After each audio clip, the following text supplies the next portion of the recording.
Great radio stations across the land, iHeartRadio, JoePags.com, Facebook, Twitter, Instagram, email, all of that and more.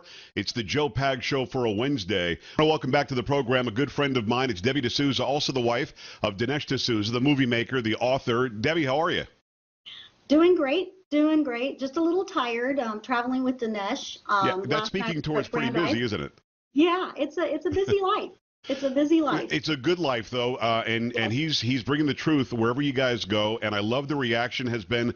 Look, I don't mind people debating him or you or me. I mind people yelling and screaming and being disgusting. So, from what I understand, last night you had a great one. You've got another one that's going to happen tonight, and hopefully they'll continue to be respectful. Yes, absolutely. They have actually. I've never witnessed. I've been going with him for probably a little over a year to some of these campuses. I've never witnessed any kind of rioting or saying things to him or anything like that. They've been pretty respectful. Even the students that we think maybe aren't so respectful have been really respectful. Well, hopefully they're learning something. I think it's a very positive thing that you're both doing. By the way, if you haven't seen Hillary's America, you've got to go see it. Debbie has the scene in the entire movie. You sing God Bless America, and it's just amazing. I think I've asked you this before. I don't want to get into Venezuela, and that's really the reason why we're talking today. But I think I've asked you before, was that set up from the very beginning? Did he want God Bless America, and then he said, Debbie should do this? Or how did that whole thing come to fruition? Well, actually, what happened is, I'm a singer. So, and a great one. He's heard me sing before and everything, and he knows that I love doing patriotic music. I do that a lot where I live in my community, and so I think it was basically one of his co-producers that mentioned I had sung at an event for them when they were filming Hillary's America in Dallas, and so they mentioned it. He didn't want to bring it up because he didn't want to sound like, hey, my wife, Debbie. Come on, some other producer had to bring it up, not your husband? What the heck's wrong with him? He really didn't want to bring it up, and I wasn't about to ask, hey, honey, can I sing in the movie? I wasn't going to do that. So he jokes about it when he speaks. He says, yeah, Debbie was a little apprehensive because, she didn't want people to think that just because she was my wife that I was going to ask her. And then he says, actually, honey, the real reason I asked you is because you're free. And so everybody chuckles. And when they hear you sing the song in the movie, they know why you're doing it because it's absolutely the moment of the movie. It's Debbie D'Souza. Thank you. Now, Debbie, you're a proud American and one of the proudest Americans I know. But also, you were born in Venezuela, so you're a Venezuelan, and you're watching what's unfolding in your country. Yes. We'll get into the nuts and bolts of it a little bit, but first I want to start with more of a general question because I've never been there. What we've been told about Venezuela is that Hugo Chavez was great.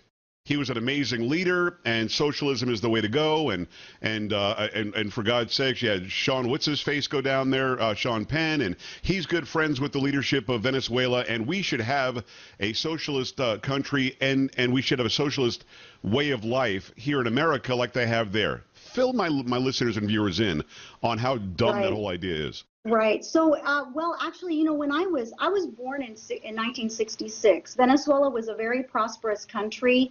It's an oil-rich country. Yeah. It had its problems. It had corruption and all of that, as do most governments in the second and third world. Third world. There we go. But Venezuela was very prosperous. I was probably considered upper middle class. My father was a civil engineer. He designed bridges. We did really well. And my family belonged to the center-right party called GOPE. It was basically the equivalent of the Republican Party. Okay. There was another party. It was mainly run by two parties, so it was a two-party system. The other party was called Acción Democrática, and basically the equivalent of the Democratic Party. Yeah. And so what happened was it was actually the center-right party, GOPE, was actually in charge of Venezuela in the early 80s. And what happened was we had a little bit of a financial crisis, sort of like what happened here, bailing out banks and things. Yeah. And so basically the right started bickering among each other, kind of like how we do it, the Republicans. We do. This is all such a mirror image of what we're facing now, but go ahead. It is. And so I saw that, when the Republican Party started kind of going, splintering and all of that, I was like, you cannot do this. This is how Hugo Chavez came to power in 1999. He took full advantage of the fact that they were self-destructing. And so he came in and he was like, oh, I'm going to save this country. I'm not politics as usual. I mean, he was very Obama-like, right? He was very Obama. In fact, he said he was not a socialist. I believe Obama said the same thing. Yeah. So he said he was, basically, he was in the center and he was not going to nationalize anything. He didn't know the Castro brothers. He wasn't going to do any of that nonsense. And all of that was bull. I mean, of course he knew them, and his whole ideology was nationalize everything from banks to supermarkets to oil to everything. Everything. But most people don't know this, but it took Hugo Chavez 9 years to form the Socialist Party of Venezuela. So it wasn't an immediate thing. It didn't happen overnight. It happened slowly. It was almost why like were the people why did people allow it to happen? Did they believe his promises? We'll take care of you. We'll make sure that from birth to grave that you're going to be taken care of, food, transportation, clothing, whatever you need, I got you.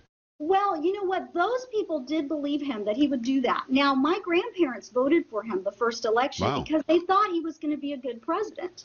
And so they had, they didn't want the government to take care of them. They were the half that took care of the other half. Right. So they were fooled by him, as were many other Venezuelans.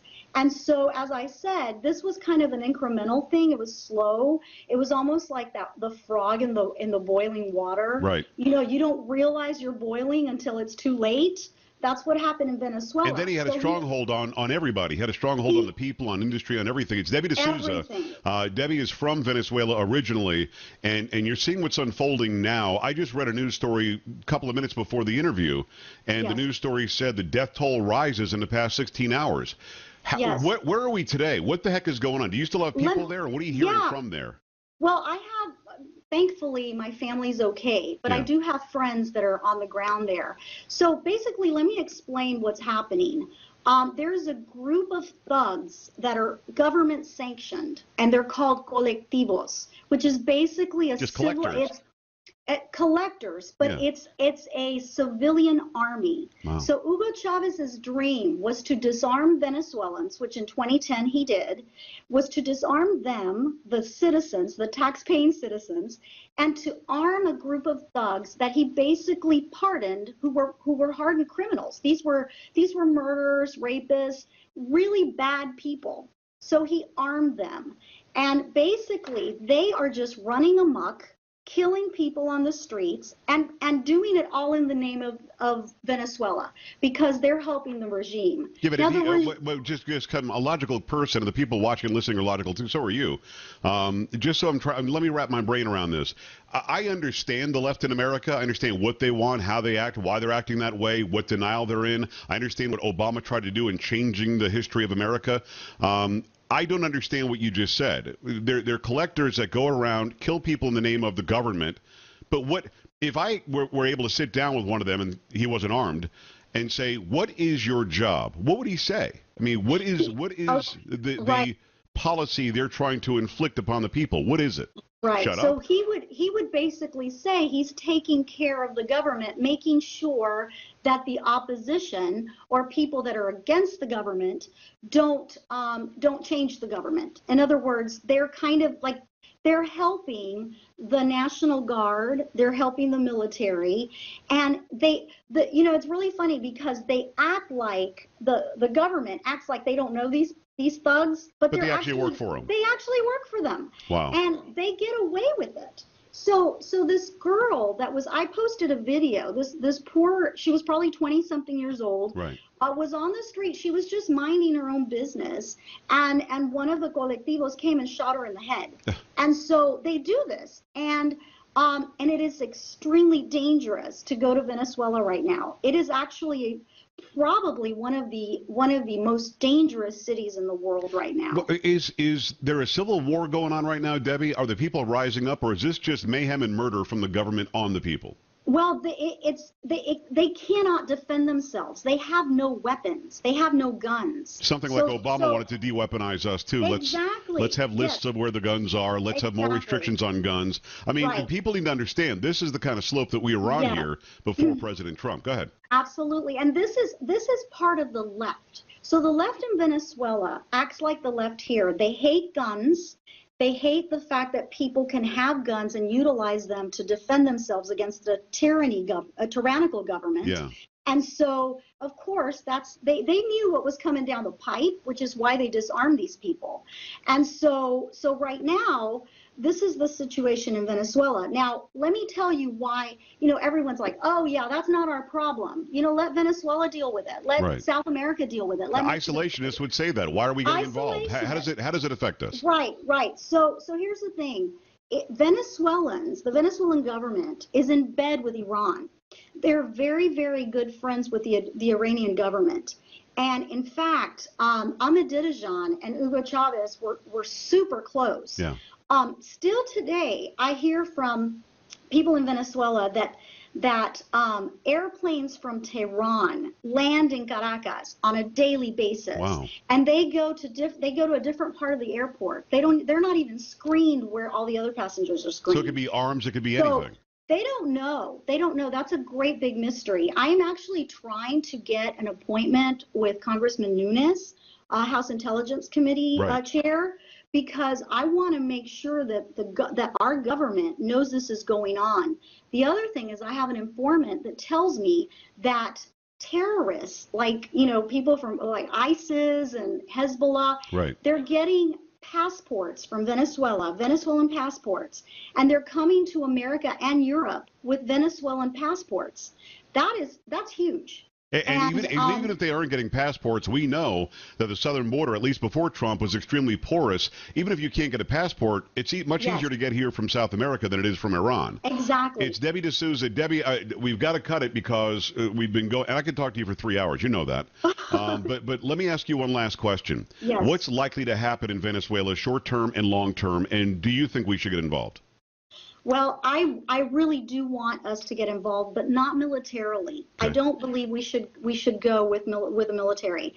I think we need to arm and we need to embolden and empower the opposition there in Venezuela so that they can take care of their people and they can free Venezuela once again.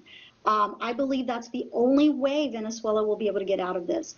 Otherwise, I do think Venezuela is just going to sink deeper and deeper into socialist hell. All right, it's Debbie D'Souza. We love you. I'm so glad to talk to you about this. I hate what's going on in Venezuela. Hopefully, we'll get involved in some way. I don't want boots on the ground. I don't want us to militarily get involved either. But we have to do something. There are good people there that have no way to defend themselves. We just help Syrians. I think we take a look at people that are closer to home. Debbie, we appreciate you taking the time. Best to Dinesh and your family, and safe travels. We'll talk soon. Thank you, Joe. Bye-bye. Take care. Back after this on the Joe Pag Show. Stay right here.